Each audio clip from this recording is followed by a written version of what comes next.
بسم الله الرحمن الرحيم. الحمد لله وصلى الله وسلم على سيدنا رسول الله وعلى آله وصحبه ومن والاه. أما بعد,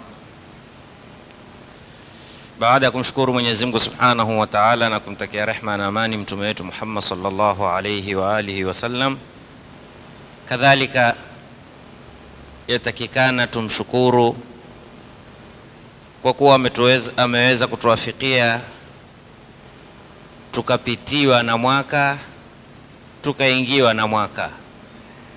Mwaka ni kitu kilikuweko kabla ya Uislamu,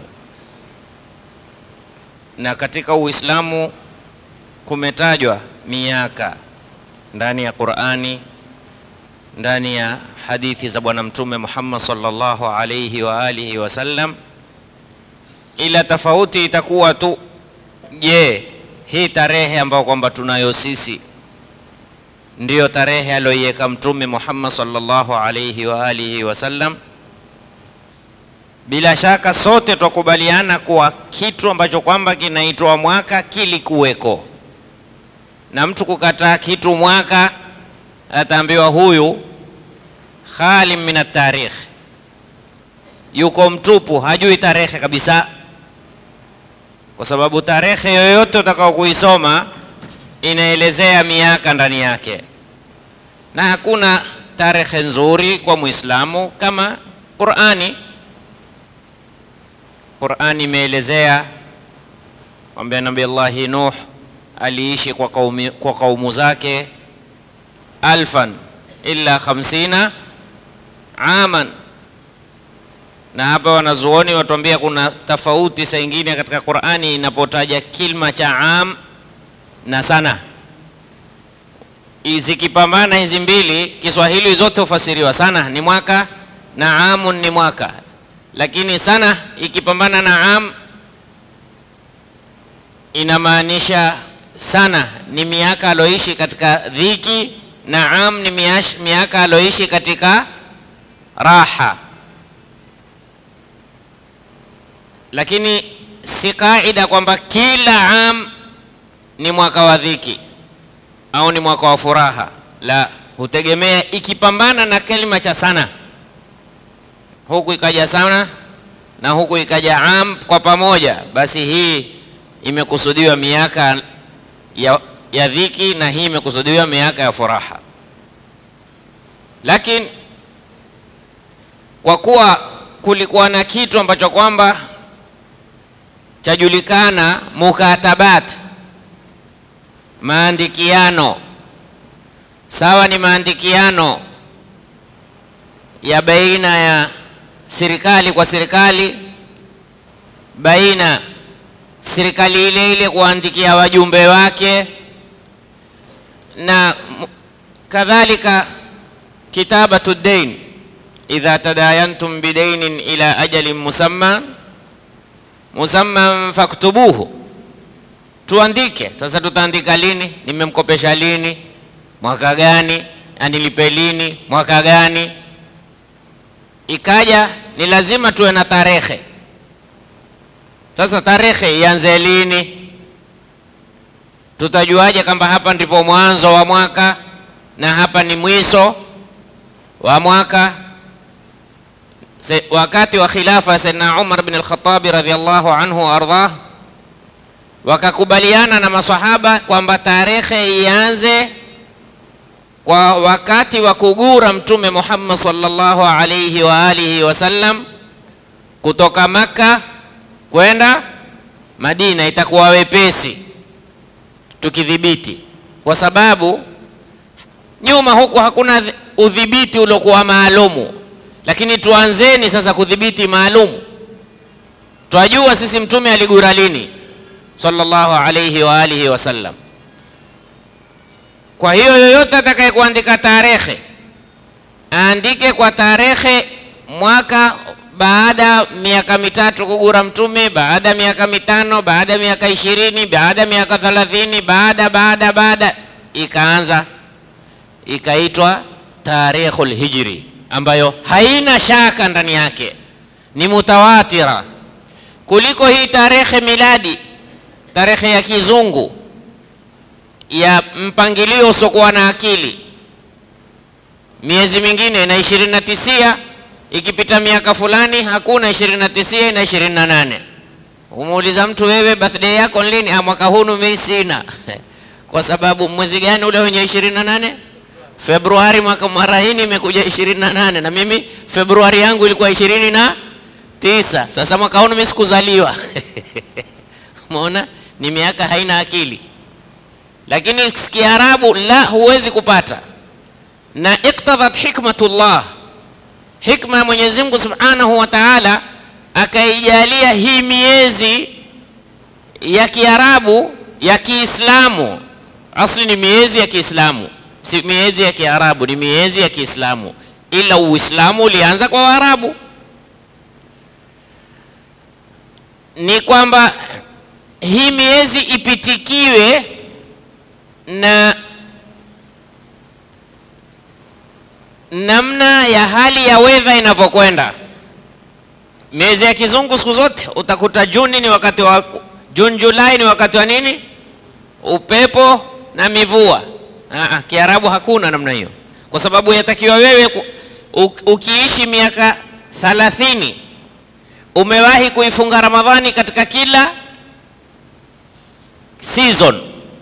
Kuna Ramadhani inakuja wakati wa jua, kuna Ramadhani yaja wakati wa mvua, kwa sababu mipangilio hii ilipangwa na Mwenyezi Mungu Subhanahu wa Ta'ala. Uonde kila aina ya Ramadhani wewe upate ujue Ramadhani hii kuna hija itakuja, ni wakati wa jua. Kama walokwenda hija mara hii Mungu awatakabalie, wakapambana na dharubu ya jua, wakapambana na dharubu ya mengine, lakini ajruka ala qadri nasabuka.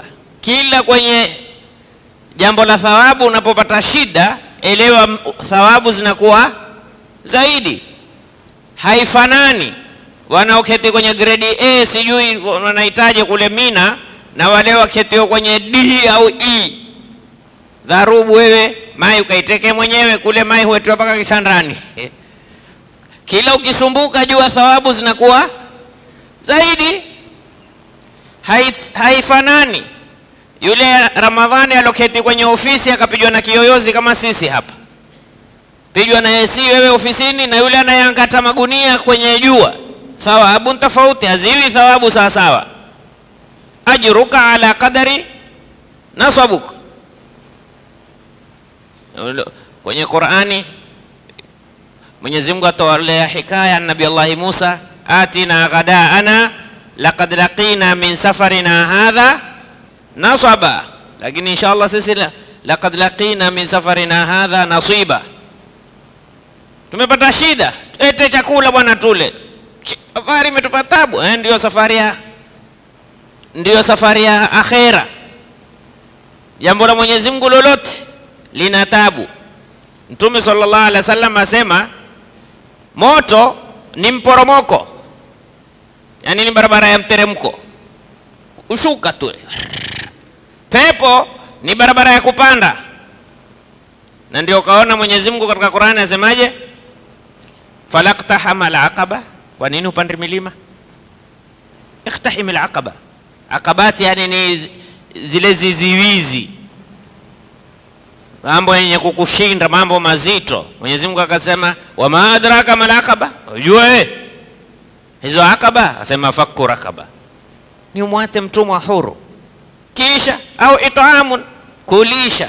Dharubu kulisha, tena kulisha akakutaja wayut'imuna ta'ama ala hubbihi, ulishe kwa kupenda kulisha, miskinan wa yatiman wa asira. Hali ya mwenye kulisha iwe vipi? Innama nut'imukum, sitaki kutolewa kwenye TikTok, sitaki kutolewa kwenye Facebook, sitaki kutolewa kwenye Twitter, sitaki kutolewa kwenye lolote, liwajhillah la nuridu minkum jazaan, sitaki kupigwa picha, sitaki kutangazwa, sitaki kuelezewa. Wataka nini? Inna nakhafu min rabbina yawman, basi mimi naogopa hilo tu, ndio nitakalo. Mistaki watu wajue kwa ni mimi mfanyaye, mistaki watu waelewe kwamba hili limefanywa na fulani. La, yaona sana hali yao. Lakini khutba yetu ya leo tunataka tugusie kuna kuaga mwaka na kupokea mwaka. Huna budi utauaga. Haimaanishi kuaga kwamba lazima uende mahala fulani useme haya tumeaga mwaka, au uende mahala fulani haya tumepokea mwaka, kama yale mambo yafanywao watu wati leo ni usiku wa nyuya kukatangamano hisin bisi tutu kwa ufu. Hiyo tutu kwa ufu yani kidheri, wengine tutu kwa asili ya tutu na ufu si kidheri, ni ile ngano hutangamanishwa na nazi, ndio ile ngano sisi huita tutu, na ufu ni nazi. Udu likula tutu kwa ufu, ile tutu kwa ufu. Sasa ile hutangamana, Waarabu kwambia hisin bisi, yani tutu kwa ufu. Huyui tutu ni ipi wala ufu hakujulikani, mume ni upi. Na haswa siku hizi wanaume ukata kiuno na mwanamke ukata kiuno. Na sasa cha ajabu, mwanamume ukimsifu kwambia mashallah una kiuno laini, atakutukana na yeye amekikata yeye mwenyewe yeye mwenyewe mwambia ukatisha mauno wewe, una kiuno laini ushinda hata wanawake, kwambia wanatukana. Sasa alikuwa anambia ndio kakatisha kiuno wewe nani? La, yale sio malengo ya Uislamu ati kuaga mwaka na kupokea mwaka. La, kuaga mwaka na kupokea mwaka katika Uislamu kuna hisabu nyingine, kuna maelezo mengine, kuna mazingatio mengine. Ni muhimu kwa kila Muislamu ambaye ana akili aelewa nini lengo lake yeye kupatikana katika hii ardhi. Unajua siku zote utapata shida ukienda mahala ikiwa wewe hujui lilokupeleka ile sehemu ni jambo gani. Waarabu wanamsemo wasema idha lam tadri aina tadhhab fakullu turuq yuaddi ila hadafak. Ikiwa hujui uenda wapi, njia zote za kufaa wewe. Hujui uenda wapi, muulize mtu bwana nenda mchukue njia gani, umuuliza kwani wewe uenda wapi? Hata sijui nenda wapi. Shika ndia yoyote. Shati mwanzo ujue mimi nenda wapi, ndo tutaweza kukuelekeza shika njia gani. Wewe niambia mimi nataka kwenda mahali fulani, nitakwambia shika njia hii. Sasa wewe hujui. Sasa kuna watu mpaka sasa hawajui kwa nini yeye uko ulimwenguni. Ma illatu wujudihi fi dunya, sababu lengo dhamira ya wewe kupatikana katika hapa duniani nini? Illa ni moja tu, kaifa turdhi rabbak, vipi utamridhisha Mola wako. Bas, hiyo ndio malengo. Malengo ya sisi kupatikana duniani ni namna gani tutaweza kumridhisha Mola wetu. Bas, hilo ndio muhimu. Sasa wakati umeenda safari, mwenye akili yoyote, lao watu wamefuatana wamekwenda safari, wakifika haya bwana, na kila mmoja ana malengo yake. Mimi hutoa sana hunu mfano, mfanye biashara, mtu ameenda ni tourism, mtu ameenda ni mgonjwa, mtu ameenda ni siaha kutembea, mmoja ameenda kwenye masomo, jazakallah khair. Mkifika airport, bwana wewe enda wapi? Mimi naenda mtaa fulani. Mbona enda huo? Ni karibu na university. Kwa sababu lengo lake kwenda kufanya nini? Kusoma. Mimi naenda mtaa fulani. Kwa nini? Karibu na hospitali. Kwa sababu lengo lake yeye ameenda kufanya nini? Matibabu. Wewe enda wapi? Mimi naenda mtaa fulani kwenye ufuo wa bahari. Sababu lengo lako wewe kuja kufanya nini? Kutembea, kula pare kwa lugha ya kisasa. Mwingine wewe enda wapi? Mimi naenda Marikiti. Kwa nini? Karibu na soko. Umekuja kufanya nini? Biashara. Enda sokoni unataka kufanya nini?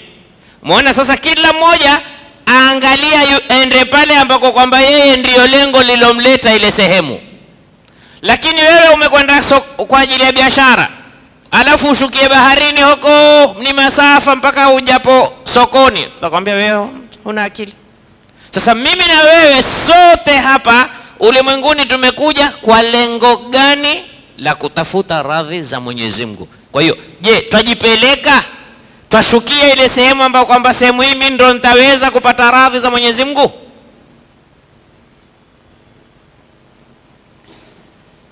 Jamanini, kuaga mwaka na kupokea mwaka si jambo rahisi, si jambo latakiwa kudharauliwa. lazim tuwe na malengo. Kuna mwaka wa biashara, si ndio? Watu wafanya hisabu, nimepata, nimepoteza. Kuna watu every single day, kila siku lazima afanye calculation. Leo nimefanya biashara kiasi gani? Leo nimeuza kiasi gani? Kwa nini nimeuza zaidi? Kuna mbinu gani mpya imetumika ikaniwezesha mpaka nikawa kipato leo ni kikubwa zaidi? Na ikiwa imepungua, kwa nini? Leo kulikuwa kuna maandamano, kuna wateja hawakutoka. Ameshajua sababu. Lakini leo tena ndio alikuwa ni public holiday, hakuna hata kazi. Na kwa nini hatukuuza zaidi? Na watu walikuwa mnde wakitembea rebe, yani wamejiachia. Lazima kuna khalal, kuna upungufu sehemu. Sasa ikiwa mfanyi biashara wa dunia hufanya namna hii, je, wewe unaifanya biashara na Mola wako watakiwa ujiwekee hisabu kila saa, kila dakika, kila siku. Mimi nina miaka mingapi? Ingawa hili ni suala tutaweza kulekea zawadi hapa, ni nadira ukapata, haswa vijana. Kwa muuliza wewe una miaka mingapi katika Uislamu? Hajui. Mtu kama usimama, wewe Kiislamu una miaka mingapi? Sijui, mimi najua ninazaliwa 1970. Sasa ndio Kiislamu? Sijui. Hatuijui tarehe yetu. Na hii ni mmoja katika thakafa walokuja nao watu wa magharibi, kutupoteza, kuonekana kwamba haiwezekani kutumika tarehe ya Kiislamu. Hakuna kitu kibaya kama mtu kupotezewa tarehe yake. Manake ukipotezewa tarehe yako, si kupotezewa tarehe yako, umepotezewa huwia yako, CV yako wewe umekuwa huijui. Tumekuwa CV yetu yote sisi ni mafrenji, ni wazungu. Hatuna. Zamani ulikisikia mwaka wa kilimo, mwaka sijui wa nini, mwaka sijui wa nini, mwaka sijui, kila watu wana mwaka wao. Leo angalia nchi kama China, wana mwaka wao. China haitumii mwaka huu ya kizungu hii. Wana mwaka wao, wameudhibiti mwaka wao. Wana sherehe takriban siku 8 ya kusherekea mwaka wao, lakini ni mwaka wao. Uko tofauti kabisa na mwaka huu wa kizungu. Ethiopia wana mwaka wao. Ethiopia wametushinda katika nchi za Kiafrika, wameshinda watu wengi, mpaka khati wana khati zao, wana maandishi yao. Na ndio sehemu ambao kwamba peke yake hivi sasa utampata Myahudi piwa. Hao wengine wengi mvakujifanya kina Netanyahu, Netanyahu mvakujifanya tu, si Mayahudi asili, hawana asili wala usuli wa Kiyahudi. Si mada yetu hiyo, itakuja siku tuelezee, Mungu akipenda. Ingawa tulielezea nyuma kule, tulielezea haswa ni nani Mayahudi ndani ya Qur'ani, na tukaelezea hali ya Falastini, na tukaelezea mpaka haya mambo yanavyokwenda. Lakini alhamdulillah, kwa kuwa bado yule kwa wanajibidisha, wayamkuruna wayamkurullah wallahu khairul, wanajaribu kila aina watu kusahau thakafa ya Uislamu. Lakini Mwenyezi Mungu Subhanahu wa Ta'ala asema, inna nahnu nazzalna dhikra wa inna nahnu wa inna lahu lahafidhun. Tutahifadhi. Haiwezi kuhifadhiwa Qur'ani isihifadhike Uislamu, kwa sababu hizi zitu ni mutalazimani, Uislamu na Qur'ani. Bila Qur'ani hakuna Uislamu, bila Uislamu hakuna Qur'ani. La wewe ukasema mimi hifadhi Qur'ani yote lakini si Muislamu, haina maana. Na wewe kanena mimi ni Muislamu lakini sikubali Qur'ani, hakuna maana Uislamu wako. Lazima hivi vitu viende sambamba. Kwa hiyo ni uzuri kwa kila Muislamu mwenye akili awe na khitwa madrusa, plan ambayo kwamba ameipangilia kwa vizuri, ameisoma kivizuri, mimi mwaka umemalizika, nilifanya nini mwaka huu? Narudia tena, kufanya ni alomridhisha Mwenyezi Mungu. Hisabu yatakiwa ujipigie, nina yapi nilomridhisha Mola wangu? Hapo mimi nakuelezea hapo, na nataka nifanye nini. Jiangalie. Nabii Allah Isa alayhi wa ala nabina afdhalus salati wassalam alipita mahala akaona vijana na wazee wamekaa, akawaambia wale wazee, salamu alaykum. Alaykum salam. Ikiwa mtu amelima shamba la mahindi, yale mahindi yakawa yameshakamilika, yamekomaa, yahitajiwa afanywe nini? Sema hilo bakia mwenye shamba aje afanye nini? Avune, akate yale mahindi. Akaambia basi ndo nyinyi mumeshakamilika, jua wakati wowote sasa mwenye shamba atakuja kufanya nini? Poleni wazee. Bado nenda na kwingine, usione ni nyinyi tu. Kwa hiyo akawaambia, nyinyi wazee eleweni, ni mahindi yalokamilika, bado yahitaji ya mwenyewe tu, wakati wote ni maamuzi ya mwenyewe. Sasa wala halaumiwi mwenye shamba akija akikata maembe yamefanya nini? Yameiva. Yani utamlaumu, vipi bwana wewe yangu maembe na yameiva? Sasa yaloiva fanya atakafanywa nini? Ndo nyinyi wazee mmeshaiva. Ni kungojea. Wale vijana kawacheka. Nabii Allah Isa akawazungukia wale vijana, akasema, mwenye mahindi atamani kula zisuke. Mahindi ya kuchoma utangojea yakomae? Huliwa yakiwa nini? Machanga. Basi ndo nyinyi muelewe. Saa nyingine na siku hizi wajua mahindi machanga yana bei kuliko hindi haya. Na sisi kule kwetu tuna msemo usema, huanguka kidanga nazi kabakia moyo wa kidanga. Kidanga ni kile kijinazi kikiwa kijidogo, hata hali ya wadafu, huanguka na nazi kabakia, manake hufa kijana na mzee akabakia. Sasa Nabii Allah Isa akawazungukia wale vijana akamwambia, hey, moyo kuna nakuuza maembe mawiti. Maembe kuna saa nyingine watu wapenda maembe mabichi, au sio? Na siku hizi ndio wapendwa utengezwa achari. Ukatengezewa achari zikatiwa rangi, achari zikatiwa sukari. Basi ndo nyinyi mjue saa yote ungojewa oda tu, taka maembe mabiti. Dauzengia sasa kijana gani ngushwe. Nasallallahu salama taala. Sasa hisabu yatakikana kwa wote. Hisabu yatakikana kwa wote. Na kuna zile ziembe sisi huita ziembe zenye sumu, yani vijembe vijidogo, si mawiti, hayatakuwa ni embe, vijidogo, ombe zile zitamu hazina ukali. Ndio zile zijana zitoto. Sikia kijana kimezaliwa hicho kimekwenda. Sasa ni lazima. Kwa nini? Asema kwanza, al-i'tibaru bi mururi al-ayyam, kwa kuzingatia kwamba siku zenda jamanini.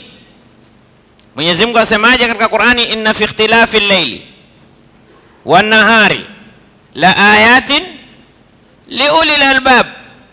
Kule kuona jua la toka na jua la zama, yataka mara ni usiku, yataka usome wewe kwamba namna jua linavyokwenda ndo mimi nenda. Lakini sasa jua likizama la toka, mimi nikizama sitotoka. Kadhalika ujue kinachozama katika maisha yako, kuna kingine kitafanya nini? Kitachomoza. Sijui mmenifahamu hapa? Kuna mtu alikuwa wampenda, mara amepotea. Jua kuna jana alikuwa nini? Alhamisi, ikaondoka, imekuja nini? Na wewe akiondoka mtu, jua kuna mwingine atareplace.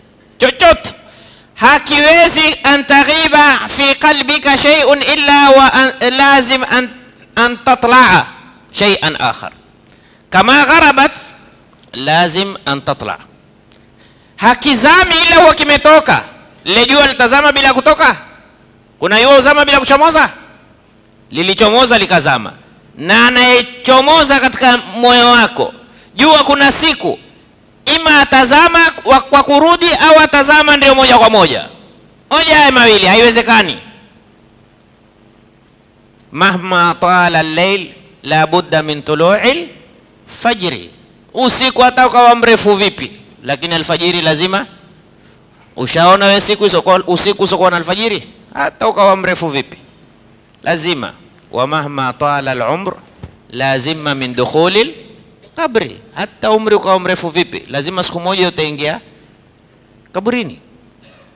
Sasa ni lazima tuipigie hisabu kwamba qitarul umri yamdhi, treni ya miaka ndio yenda na hairudi sasa, na haina breki. Wa ayyamul hayati tamur, siku za maisha zapita jamanini.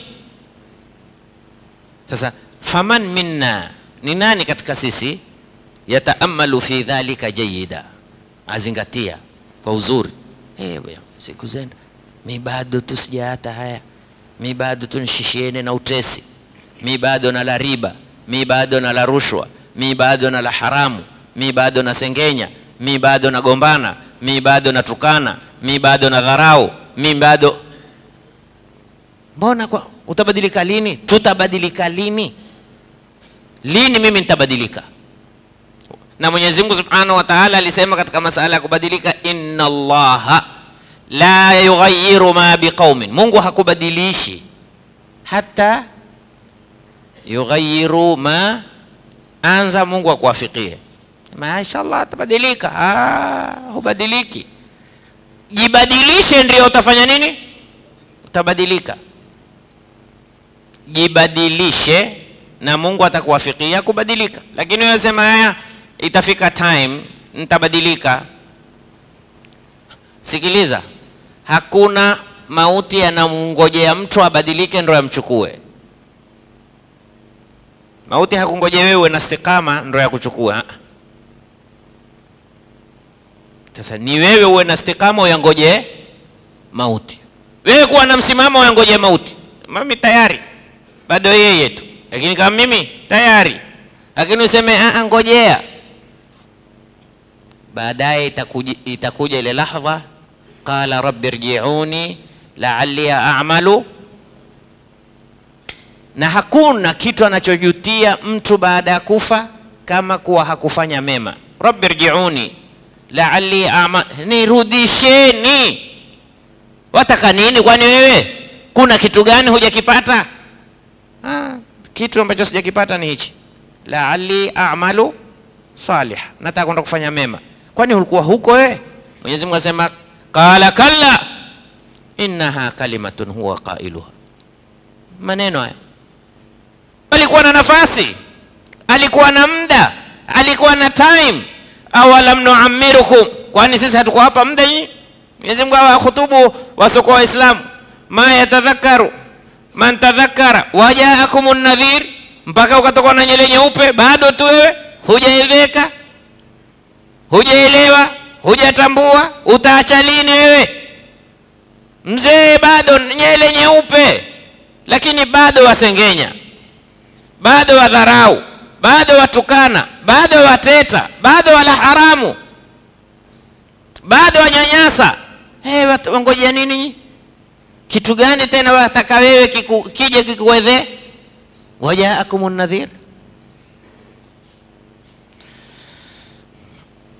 Ndugu zangu, ni muhimu tuzingatie hizi siku zisipite suda bure.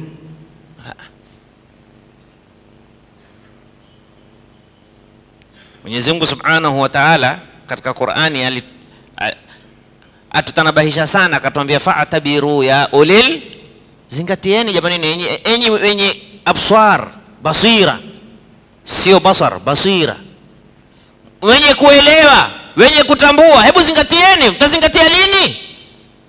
Hatuoni mambo yanavyokwenda.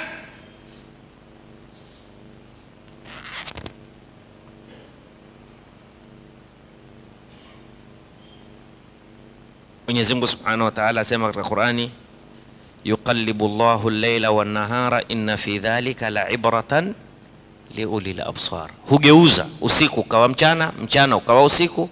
Haya yote wewe ukazungumza na mtu kwambia bana ndo tutakulala, si ndo asubuhi bana. Inna fi dhalika la'ibratan liulil absar. Haya yote kuna mazingatiwa kwa wale wenye basira, magenius, wenye akili, wenye kufahamu. Inna lillahi ibadan futana, Mwenyezi Mungu anawaja amewajalia tabia yao, maumbile yao ni kuwa na akili. Fatin talaqu dunya, walipa talaka dunia.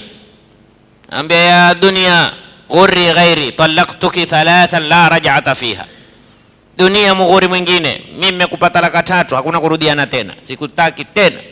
Talaqu dunya, waliyata dunia. Na cha ajabu Mungu amejalia kwamba dunia ni mfano wa kivuli. Unajua kivuli? Kibarawa wetu wana kivuli? Au barawa hawana kivuli? Unahitaji kivuli? Ukijui kivuli kile, ukisimama utaona kivuli chako kile. Shadow kizungu. Hakuna mbarawa mwingine huko. Bidi tuwazengee right. Kile kiuli, kiuli. Umejua sasa Sharifu? Sasa kile dunia Mungu amejalia kama kile kivuli. Waweza kufuata kivuli? Kwa sababu kivuli ukalia wapi? Nyuma. Lakini wewe ukiondoka kivuli kitafanya nini? Kitakufuata.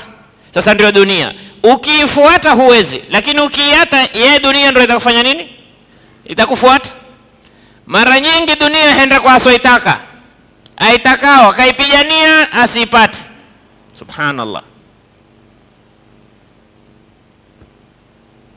Na ndio dunia ukiiata utajua namna kuitumia. Sayyidina Abdul Qadir Jilani qaddasallahu sirra asema, Mwenyezi Mungu alimwambia Nabii Allah Musa, wama tilka biyaminika ya Musa, qala ya asaya. Akamwambia hiyo asaya ni dunia. Qala alqiha, itupe dunia. Alipoitupa Nabii Allah Musa kama haitaki, kawa haitaki tena, akamwambia khudha wala takhaf. Sasa wewe chukua dunia, haitokudhuru tena. Sababu ulifanya nini? Ulitupa. Dunia ukiitupa sasa hatumia. Lakini dunia ukipigania makamama, wengine wakakupigia mfano kwamba dunia ni kama maji. Maji. Boti ikiwa ndani ya maji haina tatizo, lakini maji yakiwa ndani ya boti bala. Ile boti ikiwa, si unajua boti, feri ile hapa, feri hakuna ile feri kwa kwenye juu ya maji hakuna, lakini feri liwe ndani ya maji. Sasa maji yawe ndani ya, uambie sasa feri la ingia maji, mama yangu. Kila mmoja hapo ndo inaitwa rabi nafsi. Siku moja kuna watu walikuwa wakisafiri, mashekhe wakisafiri. Sasa ule shekhe mmoja akamuuliza nahodha, yani ule mpelekeshaji kile chombo, Kapteni, ulisoma nahau? Ambia mimi sikusoma nahau. Nusu ya dunia umekosa. Kumbe nahau muhimu, inshallah kifika tasoma nahau. Wako baharini, bahari kaanza kuleta balaa zake. Sasa upepo, shekhe nahodha akamzungukia shekhe, Sheikh, ulisoma kuogelea? Akamwambia wewe umekosa maisha yote. Ngama mimi si nusu ya maisha. Kama mimi sina nahau, sasa hizo nahau zako.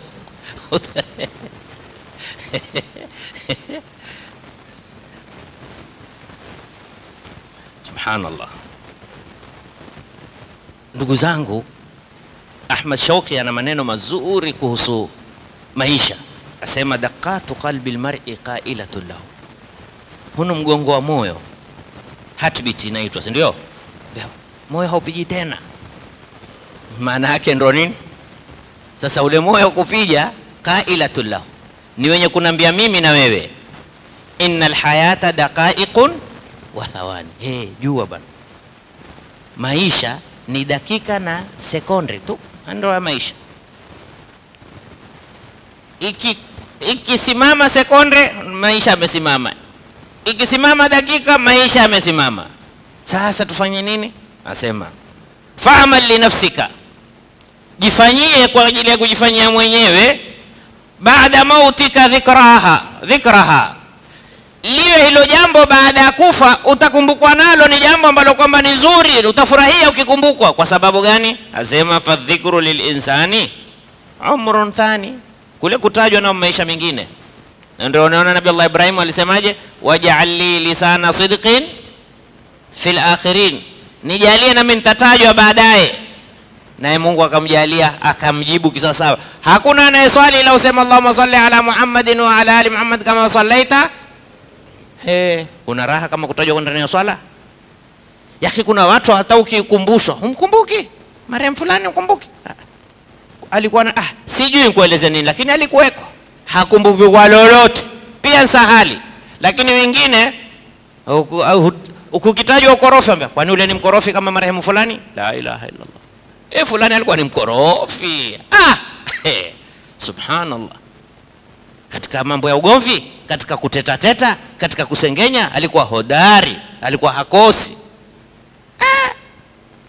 Kwani ule uvuta kushinda fulani? Fulani alikikokota, alikuwa havuti sawa. La ilaha illallah. Fanya kujifanyia nafsi yako kitu ambacho kwamba kitakuwa ni utajo baada yako, baada ya kuondoka. Siku moja Al-Fudhail bin Iyad, huyu ni mwanachuoni mcha Mungu, alimuuliza mtu, kama taalika, yani una miaka mingapi wewe? Ule bwana akamwambia 60 sana, nina miaka 60.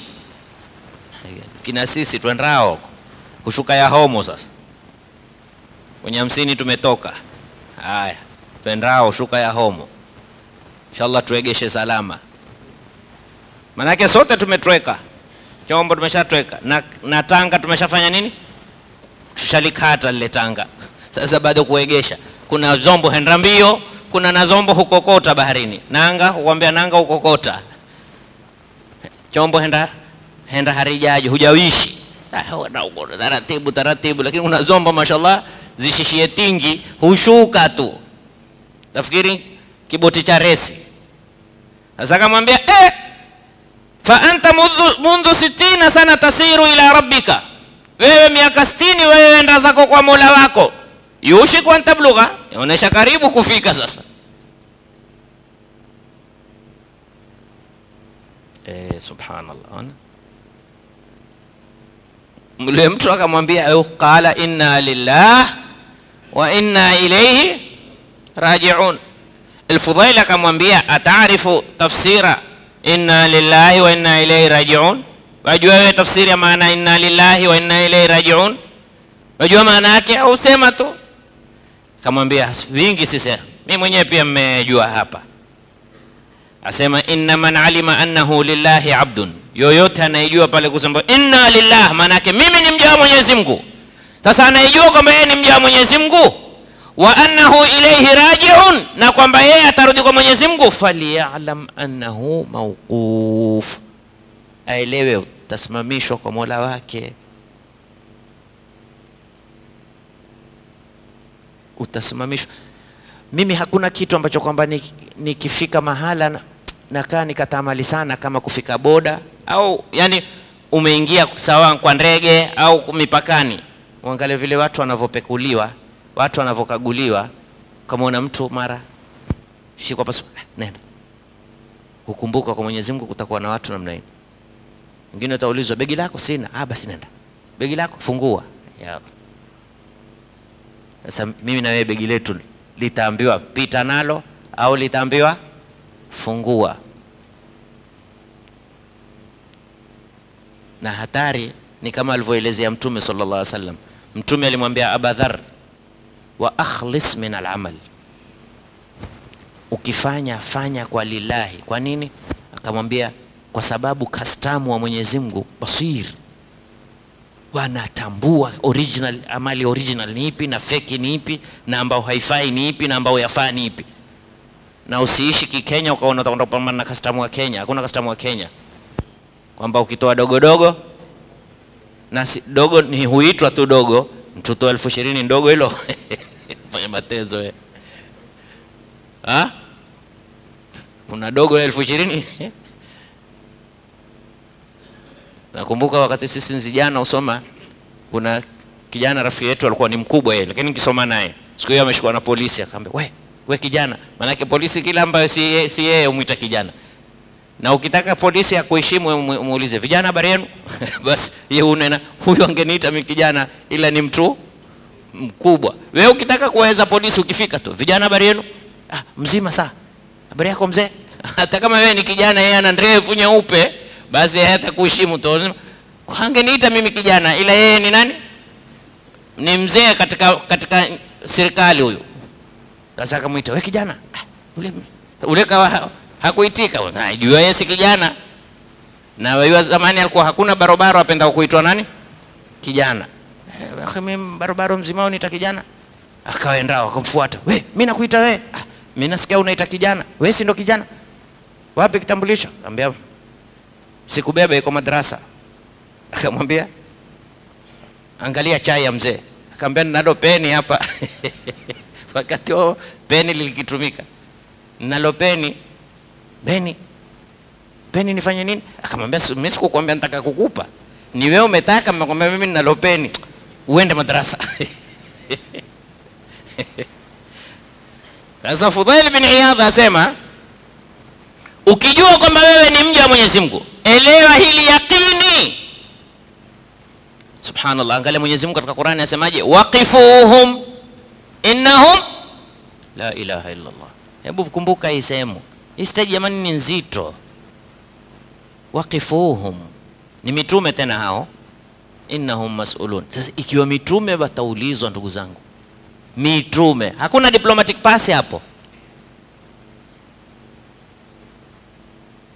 Mtume alilia alipokuwa akisikia Qur'ani isomwa, ilipofika wajina bika ala haulai shahida. Mimi pia nitaulizwa kuhusu umati wangu, si mtihani huu? Yani wewe utaulizwa wengine.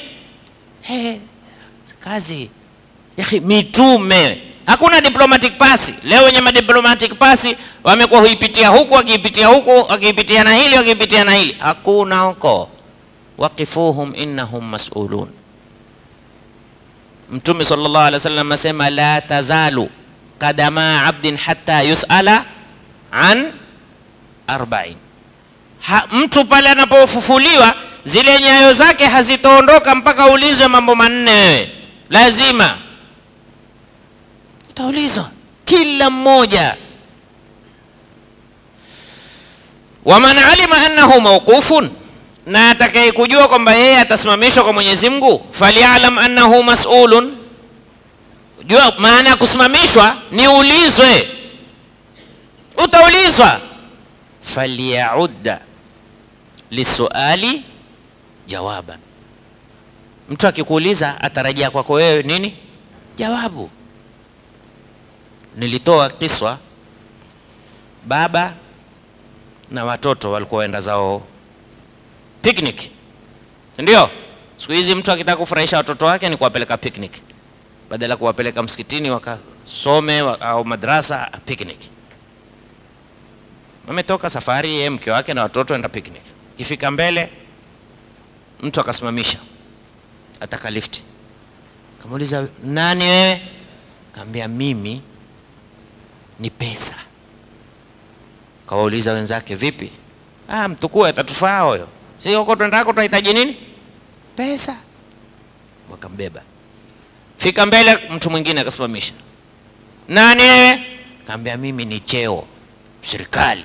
Atatufaa. Tutaifanyia tutakalo. Vuta bangi, kuna nataka tuuliza serikali nini? Tuko nayo, fanyia tutakalo sisi. Kunaweza kutuzuia. Kifika mbele, mtu asimamisha. Wewe nani?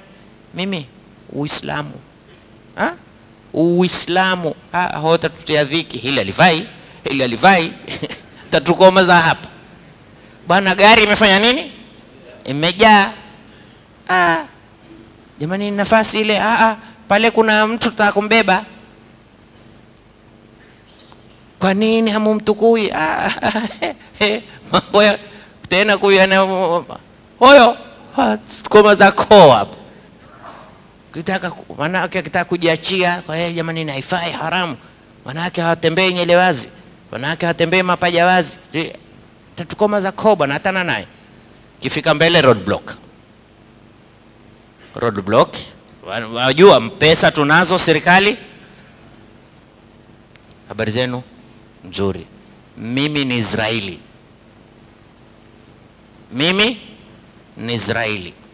pesa tunazo, sina haja senti mimi nunueni. Serikali haina power kwangu mimi, haitumiki hiyo. Kuna Uislamu hapo, tumemwacha hapo, hata tukarudi tukafanya nini? Bila dini. Tuacheka, lakini ukizingatia hali ya watu wengi katika sisi, kila mmoja ajiulize nyumba yake dini iko? Dini iko majumbani mwetu? Dini iko kwa watoto wetu? Dini iko kwa wake zetu? Hii roadblock tutapambana nayo. Mas'ul, tutaulizwa. Falyalam annahu mas'ulun falya'idda lisuali jawaban. Faqala ar-rajulu, huyu mtu akamjibu al-Fudhail akamwambia, fama al-hila, ndiye ya kuokoka sasa ni ipi? Sina, nyumbani hakuna dini, dukani hakuna dini, barabarani hakuna dini, maisha hayana dini. Hila ni ipi sasa kuokoka na haya masala? Haya masala mazito, mimi nitakwenda kuulizwa, nitajibu nini? Akamwambia, qala yasirun, yasiratun, ni mapesi sana. Fudhail amwambia, qala ma hiya, ndio ipi hiyo nyepesi? Qala tuhsinu fi ma baqiya, palipobakia sasa patengeze. Waswahili wana msemo mzuri usema, yaliyopita si ndwele, tugange. Khalas, angalia sasa palipobakia, jirekebishe, tujirekebishe. Yaghfirullahu laka ma madha, ukijitengeza sasa Mungu atakusamehe. Uzuri wa Mwenyezi Mungu haangalii utoka wapi. Mwenyezi Mungu angalia fa aina tadhhabun. Wanadamu hutaka kuangalia background yake. Ule Sheikh Izzuddin tumevuta naye bangi hata ya akhi yamekwisha. Wewe mwanadamu humhesabu mtu atokapo, Mwenyezi Mungu hakuhesabu utokapo. Mwenyezi Mungu hakuhesabu sasa na wendapo. Una nia gani wewe? Una malengo gani? Taki kuangalia wewe zamani ulikipiga mai ukinwa chizi paka miguu ikikushika. Mungu hataki hiyo. Mwenyezi Mungu hamkumbushi mje atokapo. Kwambia wewe angalia tu. Fa aina tadhabun, mwenda wapi sasa? Wewe wekelea wapi? Una malengo gani? Una mataka gani? Lakini mwanadamu mpaka akumbuke mwanzo kuangalia alikuwa vipi? Alikuwa vipi? Na ndio kaona ndani ya Qur'ani, angalia Qur'ani, Nabii Allah Musa aliambiwa na Firauni vipi? Alam nurabbika fina walida, sisi tumekulea wewe. Jamaa ametim mtume huyu tumekulea wewe sisi hapa. Wa fa'alta fa'alataka allati, umefanya tili wewe ulikuwa tili. Ona, mwanadamu ataka kukumbuka ya zamani. Mungu hataki zamani. Wewe sasa ni nani na wataka nini na umekusudia nini na umefikiria nini na umepanga nini? Khalas. Subhanallah, angaliani Mwenyezi Mungu. Tena ajabu ya Mwenyezi Mungu. Mwanadamu, angalia mwanadamu, kosa moja hufuta mazuri yote. Yaani wewe kuwa mzuri siku zote, lakini siku ukinikosea, mimi nilijua ule si binadamu. Nilijua si mtu. Muona sasa imedhihiri kweli kwamba si mtu. Siku zote alikuwa ameficha nini? Makucha. Sasa ameyatoa. La ilaha, kwa kosa moja. Mwenyezi Mungu jema moja husahau makosa yote. Wewe mwanadamu mfanyie makosa. Siku ukifanya wema mwambia ataka kujipendekeza. Muona? Angalia subhan, jamani, angalia kuna raha kama Mungu huyu. Yaani wewe mwanadamu mfanyie makosa siku hiyo angalau mwambie bwana, leo nataka twende tukale mishikaki mimi na wewe. Nataka kujipendekeza. Si Mungu ametuambia, mtume ametuambia watbi sayyiatan hasana, mmefanya lakini sasa nafanya mema, nataka kujirekebisha. Mwanadamu akwambia bado. Lakini Mungu la, ukifanya jema moja yote yale uyasahau. Yote. Tena angalia tena, subhanallah, Mwenyezi Mungu hutangaza akawaambia malaika, ya malaikati, na watangazia leo kwamba mja wangu istalaha ma'i, amepatana na mimi. Subhanallah, angalia raha. Ndugu zangu, baada ni ndefu, wakati ni mfupi. Khulasa ya hii khutba, usijikatie tamaa kwa uliyofanya. Hakuna kitu kibaya kama kujikatia. La taqnatu min rahmatillah. Atana umefanya nini? Rudi kwa Mola wako kisawasawa. Tubia kwa Mola wako. Mwambie ya Rabb, tosha. Enough, it's tosha. Mimi nataka, inni dhahibun ila rabbi sayahdin. Mimi nenda zangu kwa Mola wangu sasa. Inna ila rabbika arrujaa. Mimi narudi sasa. Khalas. Wewe kijana usijione bado. Sisi mashallah tena tuna maisha marefu. Kuna na maembe mabiti. Kuna na visuke ukatwa kabla siku zake. Na wewe mzee jua umeshakomaa. Usipokatwa utaanguka. Moja katika mawili lazima. Ima mwenyewe atakuja kukate au wewe mwenyewe utafanya nini? Hakuna embe liloviva likabaki mtini. Embe haliozei mtini. Ushaona embe limeiva mpaka likaoze. Likiiva lafanya nini lenyewe? Na ubaya sasa kuna na pepo ili. Huangusha mawiti itakuwa wewe uloiva. Maradhi hayo kumeingia, sijui zichungunya, sijui zinini, asokuwa na haya ana haya. Kuna sukari, kuna pressure, kuna cholesterol, kuna nasallallahu salama wa afya. Kwa hiyo ndugu zangu, tunatakiwa waqfatu rujuu ila Allah. Tushangae namna gani tutarudi kwa Mola wetu subhanahu wa ta'ala. Na hakuna alorudi kwa Mola wake akakataliwa, lakini yatakiwa ukweli tu. In tasduqillaha yasduquka Allah. Ukimwekea ukweli Mwenyezi Mungu, na Mwenyezi Mungu anakuamini. Ajua yeye sasa wewe ni mkweli au si mkweli. Wakati kama huu tuko nyumbani mwake. Nia yako wanuilia nini katika umri uliobakia? Muoneshe nia yako Mwenyezi Mungu ya ukweli baina yako wewe na yeye. Wallahi wama dhalika ala Allahi biaziz. Na Mungu hataki ukubwa, hataki makubwa. Usifanye ambao hayataki basi.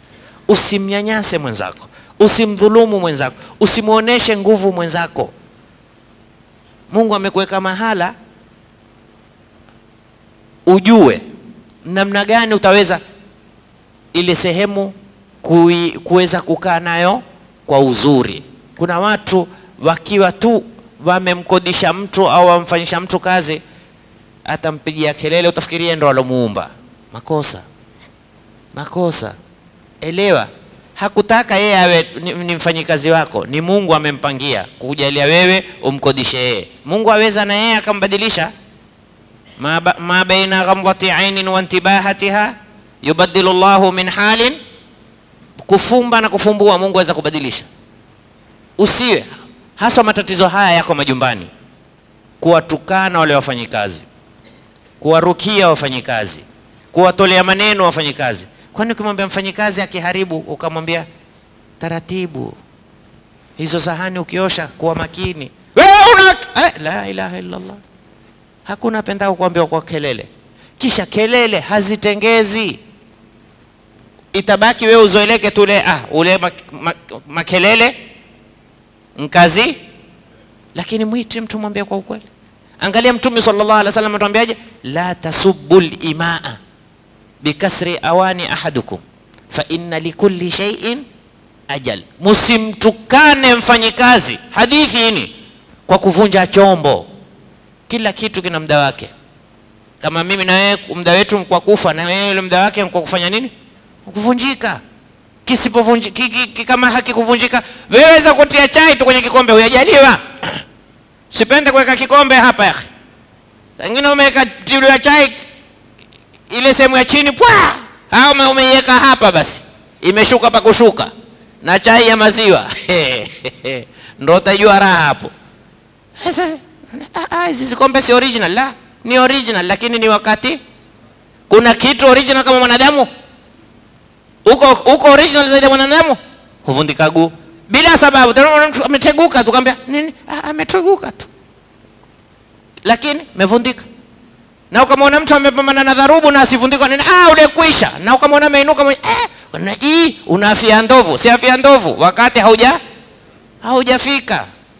Kwani ule si weakness? Sasa msitukane jamanini wafanyikazi. Haya mambo yamekithiri. Yaani kuna watu wapenda kutukana wafanyikazi tu. Wewe pumbavu, wewe jinga, wewe sijui nani, wewe huna akili, wewe ni nini anamlipa mshahara? Kumbuka kuna na Mola. Kiwa wewe waumona alokuwa chini yako ni mfanyakazi, kuna na yeye alokuwa juu yako ni Mola wako. Mangapi wewe umkosea? Mangapi? Taweza sauti yake? Taweza sauti yake? Anas amsifu Mtume SAW asema hakuwahi miaka 10 kitu sikufanya akanambia kwa nini ukufanya au kwa nini umefanya hili, la bali akinambia la ungefanya jambo fulani ingekuwa bora zaidi.